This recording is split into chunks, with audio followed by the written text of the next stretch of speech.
आराध्य के श्री चरणों में श्रद्धा नमन। समुपस्थित धर्मानुरागी श्रावक श्राविकाएं, परिवार सप्ताह चल रहा है। सप्ताह का अपना महत्व होता है। कोई भागवत सप्ताह करता है, कोई रामायण का सप्ताह करता है, और हम यहाँ चतुर्मास में कई तरह के सप्ताह का आयोजन कर रहे हैं, और वे आपके जीवन के साथ में जुड़े हुए हैं। आज के हमारे परिवार सप्ताह के अंतर्गत आज का चिंतन का बिंदु है वह है मिटाएं दाम्पत्य की दरार। दाम्पत्य की दरार। दुनिया में आदमी अकेला होता तो कोई समस्या नहीं होती।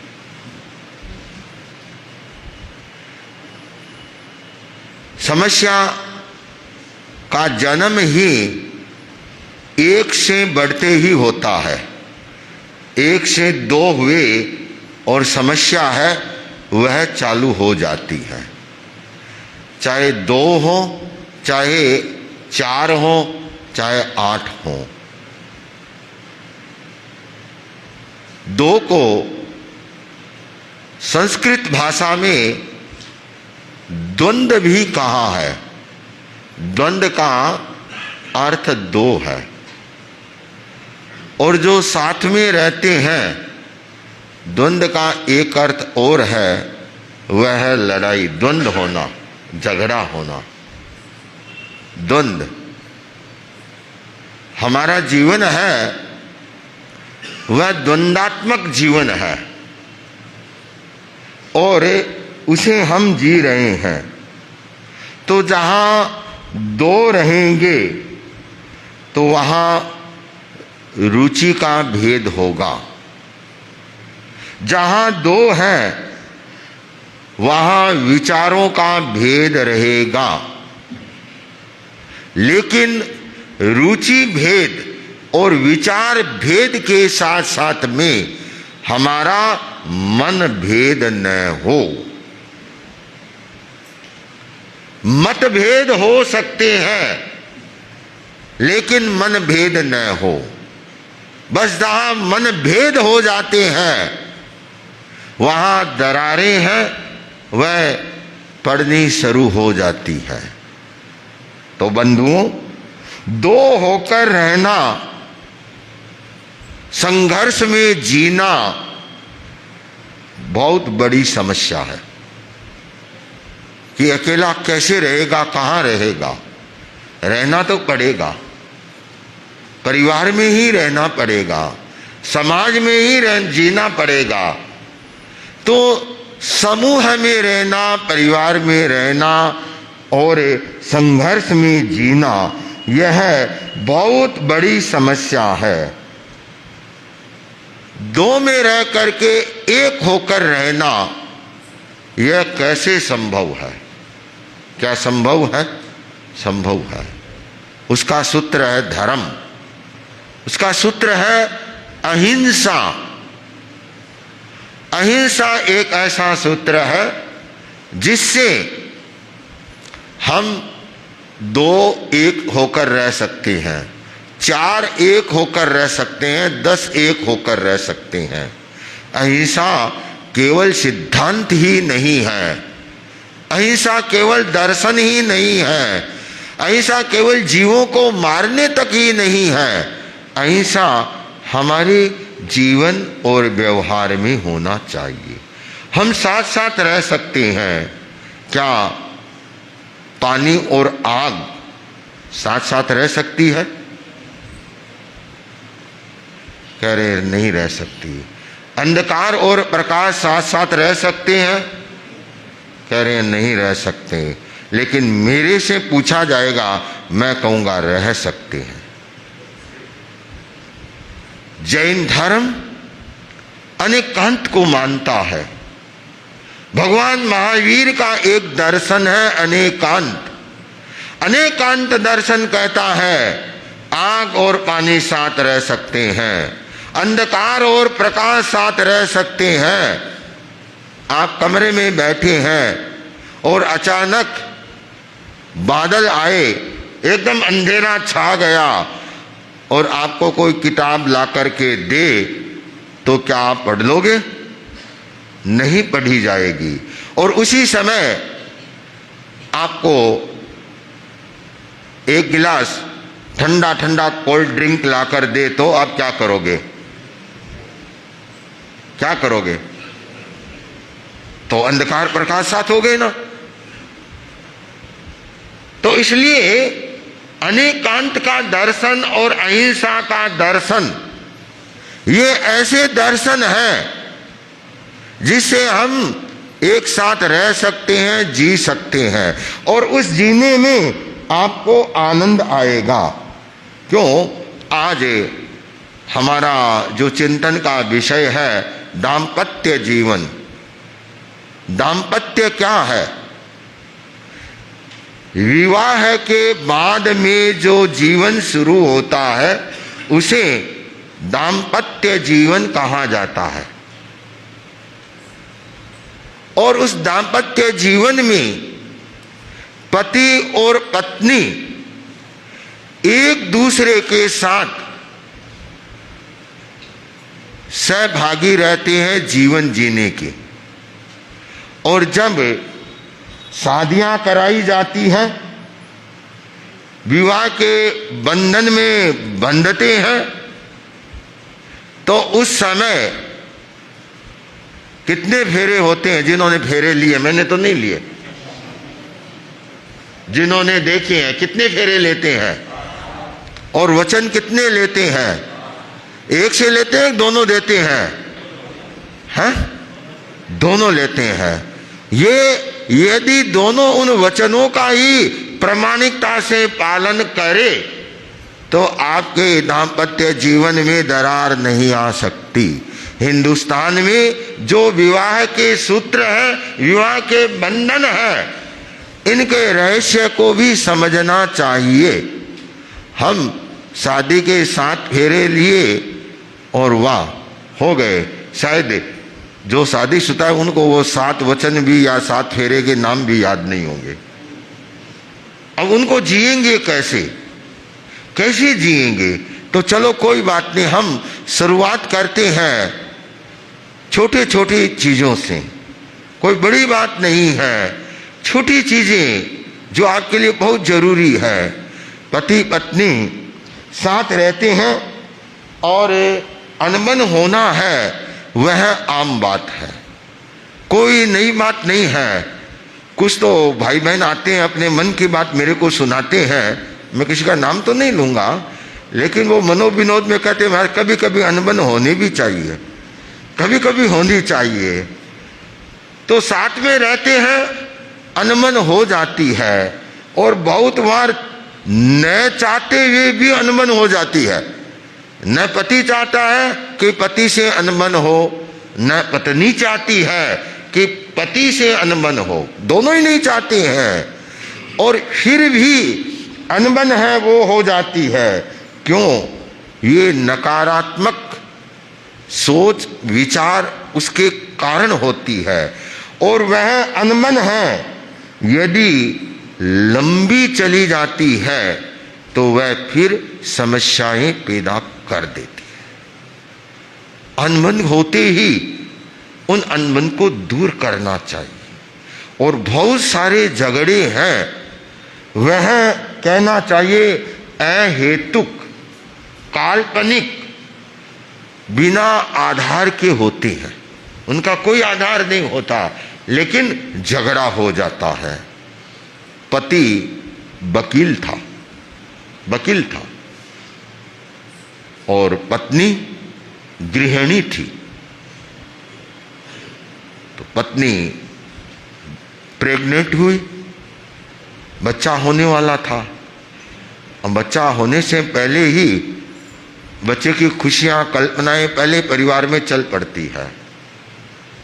तो पति ने कहा कि मैं यदि बेटा होगा तो उसको वकील बनाऊंगा, वकील बनाऊंगा, तो मेरी इतनी वकालत का काम है तो पीछे वो संभाल लेगा। और आजकल ऐसा होता भी है, डॉक्टर अपने बेटे को डॉक्टर बनाता है, सीए वाले अपने डॉक्टर को, बेटे को सीए बनाना पसंद करते हैं। जो भी है, वकील है वो वकील चाहता है, व्यापारी है तो अपने बेटे को अच्छा व्यापार के गुर सिखाना चाहेगा। तो पत्नी ने कहा नहीं, मैं बेटे को वकील नहीं बनने दूंगी।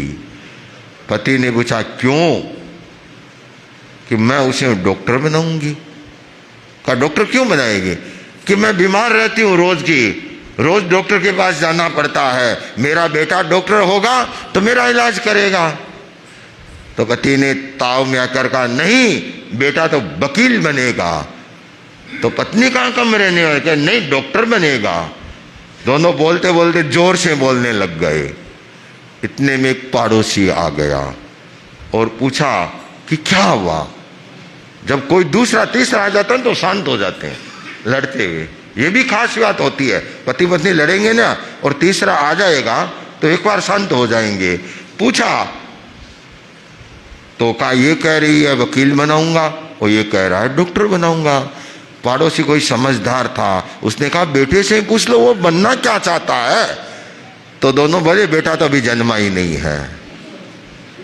और झगड़ा पहले से ही शुरू हो गया। ये अकारण अहेतुक झगड़ा है जिसका कोई भी तात्पर्य सार नहीं होता। बहुत सारे घर गृहस्थी के मन मुटाव, असामंजस्य ये इसी के कारण होते हैं। यदि अपने दाम्पत्य जीवन को अच्छा रखना है, खुशहाल रखना है, सदा बहार रखना है, तो बंधुओं आइए आज से आप एक नई जिंदगी शुरू करें। और जो अभी तक शादी के बंधन में न बंधे हैं, दाम्पत्य जीवन जिनका शुरू नहीं हुआ है, वो अभी से अभ्यास करना शुरू कर दें तो उनके आगे वाले जीवन में वो फायदेमंद बन सकते हैं। ये 3 चीजें हैं, सामंजस्य, समझौता और व्यवस्था। यदि आप इन 3 सूत्रों को अपना करके और आपके दाम्पत्य जीवन को चलाना चाहेंगे तो मेरा विश्वास है आपको तीसरी जगह शिकायत करने के लिए जाने की जरूरत नहीं रहेगी। जो कुछ भी है आप आपस में उसका निपटारा कर लेंगे। पहला कौन सा है? सामंजस्य। सामंजस्य यह अनेकांत का ही सूत्र है, अनाग्रह का सूत्र है।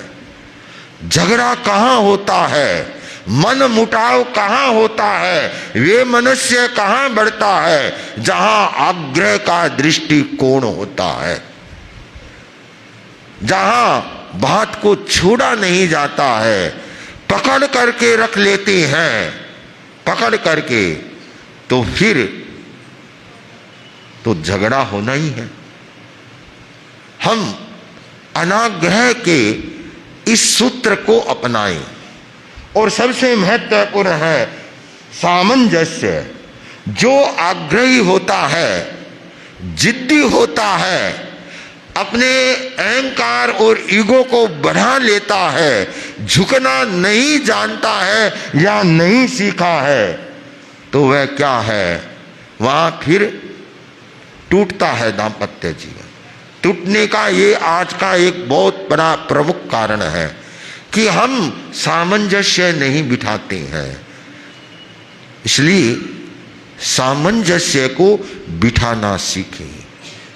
पति पत्नी में किसी बात को लेकर अनबन हो गई, पति पत्नी से नहीं बोल रहा था और पत्नी भी पति से नहीं बोल रही थी, अब पहल कौन करे, ये भी एक समस्या आती है। हो जाता है अनबन, लेकिन अब पहले कौन बोले। काम सब करेगी घरवाली, लेकिन बोलेगी नहीं। पति भी सब काम करेगा, जो घर की अपेक्षा है पूर्ति करेगा, लेकिन बोलेगा नहीं। रात का टाइम था और अचानक लाइट चली गई, तो पति उठा, का टॉर्च कहाँ खोजता हूँ। उस समय में 4G वाले मोबाइल नहीं थे, तो उसके टॉर्च जगा ले। तो पति उठा और टॉर्च खोज रहा था, कोई चीज गिरी और पत्नी बोली, क्या खोज रहे हो? मोमबत्ती जला के खोज लो। तो पति बोला, जो खोज रहा था वह मिल गई। कि क्या? कि तेरी आवाज को खोज रहा था, कई दिन हो गए तेरी आवाज नहीं सुनी, और बात खत्म हो गई। बस इतनी सी बात थी। यह है अनाग्रह, कहीं आग्रह नहीं। हो गई, लेकिन बात को छोड़ना सीखें और उसको भूलना सीखें। आपस में सामंजस्य को बिठाएं, और जितना आप सामंजस्य तालमेल बिठाएंगे उतना ही आपको आनंद आएगा। क्यों? एक आपने बंधन में बंधे हैं शादी के, एक दूजे को सहन करना पड़ेगा। इसका कोई उपाय नहीं, कोई सॉल्यूशन नहीं है। आचार्य तुलसी ने बहुत सुंदर लिखा है, मेरी हरकत सहे सहज वह, मेरी हरकत सहे सहज वह, मैं उसकी क्यों न सहूं। साथी रूप निभाना है तो सहिष्णुता के साथ रहूं। साथी रूप निभाना है तो सहिष्णुता के साथ रहूं। दोनों सहिष्णु होकर के रहें, एक दूसरे का आदर मान सम्मान दें, तो आपका दाम्पत्य जीवन है वह अच्छा रह सकता है। दूसरा मैंने कौन सा बताया था? समझौता करना पड़ेगा। हाँ, एक पुराना गाना चलता था, समझौता गमों से कर लो। हाँ, आदमी बच्चे जब टेंशन तनाव में होता है ना, तो वो कहता मैं इतना टेंशन, अरे उनके साथ समझौता कर ले। आचार्य महाप्रज्ञ जी कहते थे, अपने टेंशन के साथ, तनाव के साथ, बुढ़ापे के साथ, बीमारी के साथ मैत्री कर लो, उनके साथ दोस्ती कर लो, फ्रेंडशिप कर लो, वो आपको तकलीफ नहीं देगी। तो हमें समझौते का तरीका आना चाहिए, और शर्त के आधार पर नहीं, कंडीशन के आधार पर समझौते नहीं। वो समझौते टिकाऊ नहीं होती हैं। फिर कहीं किसी से भूल होती है, फिर वो वापस याद दिलाते हैं, टकराहट बढ़ जाती है। वे समझौते हैं मन से हो। कैसे? एक किसान के 2 लड़कियां थी, 2 लड़कियां। एक लड़की की शादी, एक ही गांव में दोनों लड़कियों की शादी हुई, और हम उम्र की थी, ज़्यादा फर्क नहीं था, तो एक साथ ही शादियां की गई। एक का जो परिवार था वह किसान का परिवार था, दूसरी बेटी का जो परिवार था वह कुम्हार का परिवार था। वह खेती से अपना घर परिवार चलाता था, और वह कुम्हार का था, वह मिट्टी के घड़े बना करके और चलाता। तो नई नई शादी हुई, तो अब नई शादी होती है, शादी होना अलग बात है, और माता पिता को शादी के बाद बेटे और बेटियों से निश्चिंत होना अलग बात होती है। आजकल दोनों की चिंता रहती है, शादियां तो हो जाती है कि शादी के बाद उनकी जीवन की गाड़ी पटरी पर चल रही है या हाँ कहीं गड़बड़ी है। तो पिता मिलने के लिए गया, तो पहले बड़ी बेटी जो किसान की यहाँ शादी हुई थी उसे मिलने गया, देखा सब अच्छा है, और मिला, बेटी से पूछा कैसे क्या है, कि पिताजी सब कुछ अच्छा है, बहुत अच्छा है, बस आप तो भगवान से एक प्रार्थना करें कि अच्छी बारिश हो। अभी बारिश का मौसम है, अच्छी बारिश होगी, अच्छी खेती होगी, सब कुछ होगा। ठीक है, वापिस छोटी बेटी के गया, वहाँ भी सब ठीक था। कुम्हार की बेटी थी और घड़े बंद करके पकाने के लिए तैयार थे। उसने पूछा तो वह बेटी बोली, भगवान से प्रार्थना करो बरसात न हो, बरसात न हो। ये बरसात हो गई, बादल आ रहे हैं, रोज के गरज रहे हैं, तो बड़ी मेहनत कर मिट्टी के बर्तन बताए हैं, ये पकेंगे नहीं तो इनका क्या होगा, मिट्टी हो जाएगी।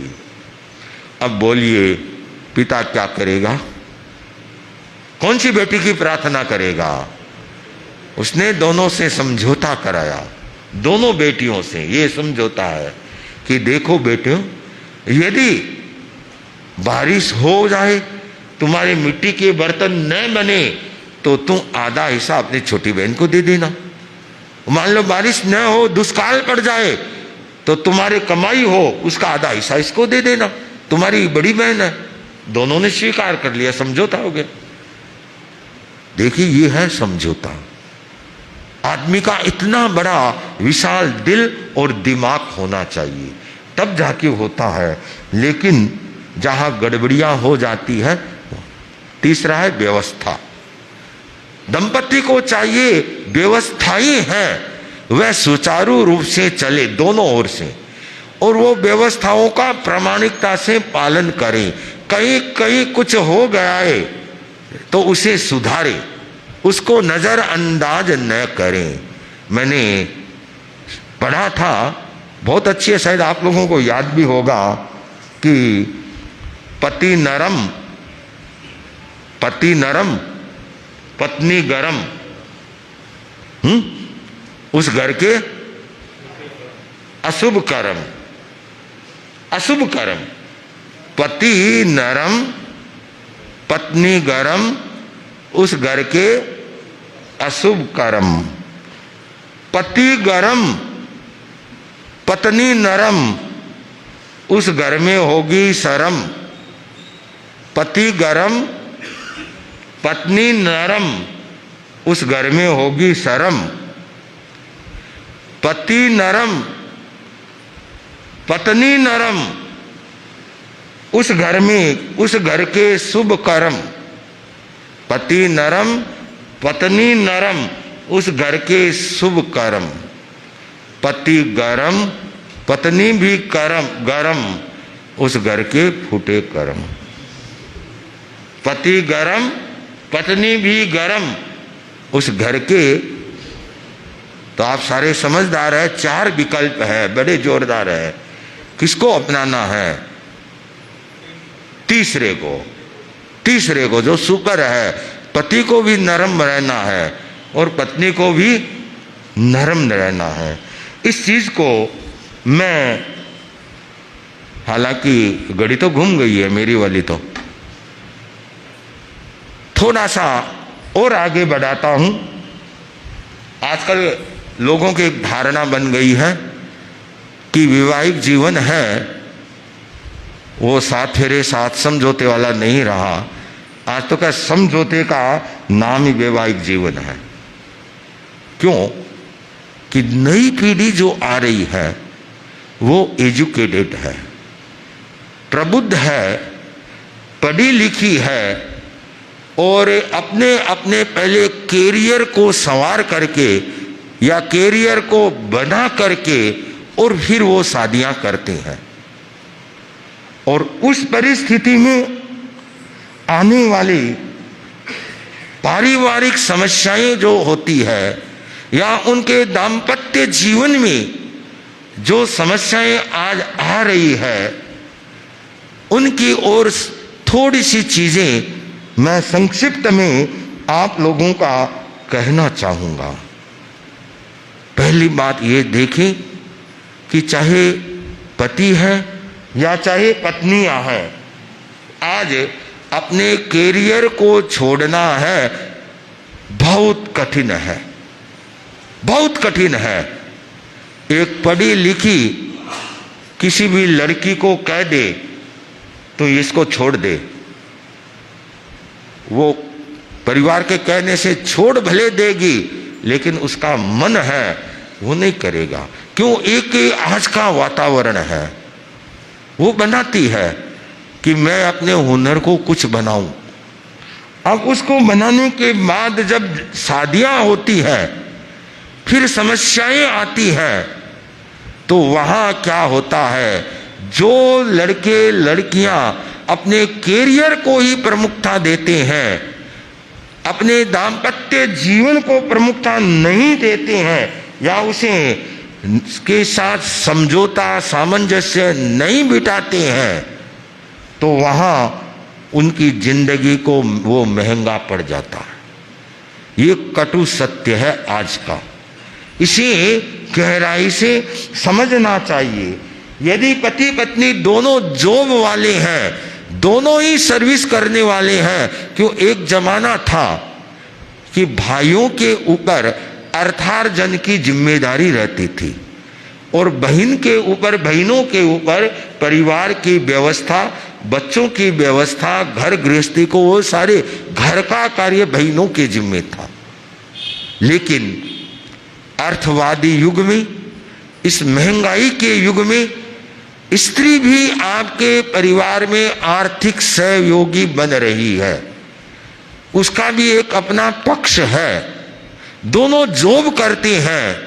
तो उस समय में दोनों को चाहिए कि हम जॉब करते हुए, अपने कैरियर का ध्यान रखते हुए, कोई भी बात है तो उसको खुल करके शांति से एक दूसरे के साथ शेयर करें, खुल करके एक दूसरे को समझें, न कि मन ही मन में कूदें, ईर्ष्या करें, एक दूसरे को नीचा गिराने, ये न हो। इससे क्या, दाम्पत्य जीवन की दरारें हैं वो बढ़ती जाती हैं।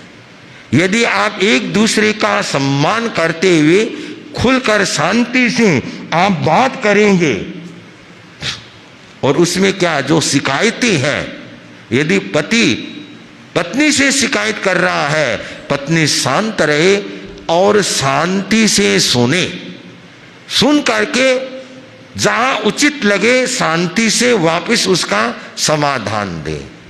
यदि पत्नी कह रही है तो पति ध्यान से सुने, उसकी समस्या को सुने, न कि उसे नजरअंदाज करें। कुछ जॉब, कुछ सर्विस या कुछ नौकरियां ऐसी होती है कि वहां समर्पण और समय ये दोनों ज्यादा देने पड़ते हैं। वो ज्यादा देने के कारण वह अपने घर परिवार में समय कम दे पाता है। ये आज की एक समस्या है। क्यों, मल्टीनेशनल कंपनियां हैं, वह अच्छा पैसा देती है, बहुत अच्छा उनका पैकेज होता है, तो वह उतना ही उसका कस भी लेती है, उसको नहीं छोड़ती है, छुट्टियां नहीं देती है। हाँ, वो जैसे तैसे घर पर भी आ जाएगा तो उसका औरस पुत्र साथ आएगा। हिंदुस्तान में एक औरस पुत्र भी होता है, और वो आज के ज़माने में लैपटॉप है, वो उसके साथ ही आएगा। हाँ, वो घर भी आ गया तो वो दिल दिमाग वो शक्ति वहीं लगेगी। क्यों, वह उससे जुड़ा हुआ है।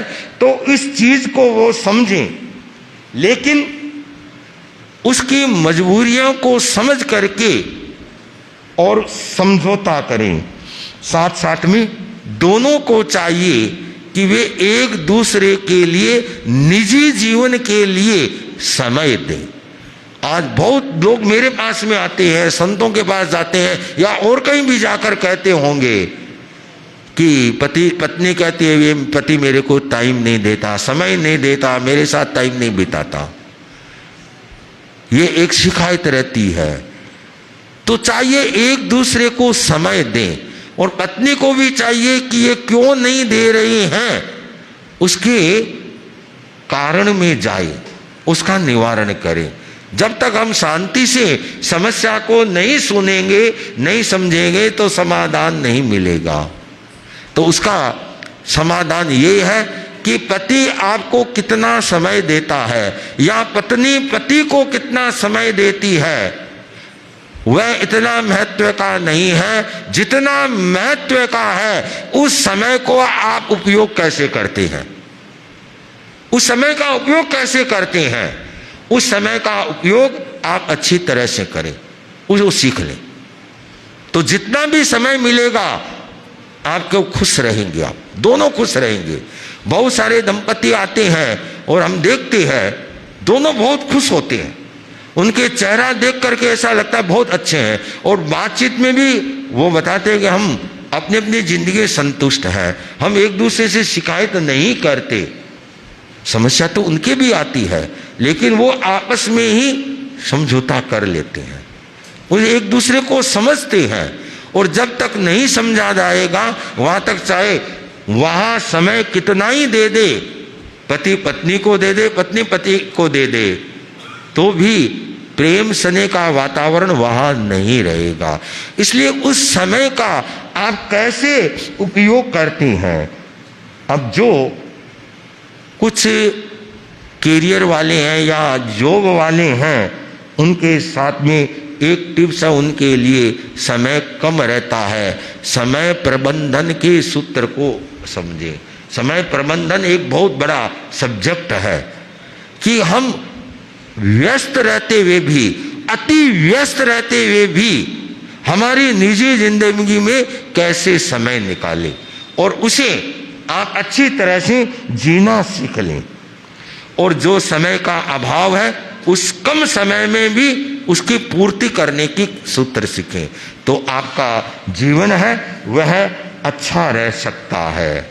ऐसा नहीं होगा तो आपके जीवन में फिर तनाव टेंशन ही रहेगा, उसे आप दूर नहीं रहेंगे। एक व्यंग की भाषा में किसी ने लिख दिया कि जब से हुई है शादी आंसू बहा रहा हूं, आफत गले पड़ी है उसे निभा रहा हूं।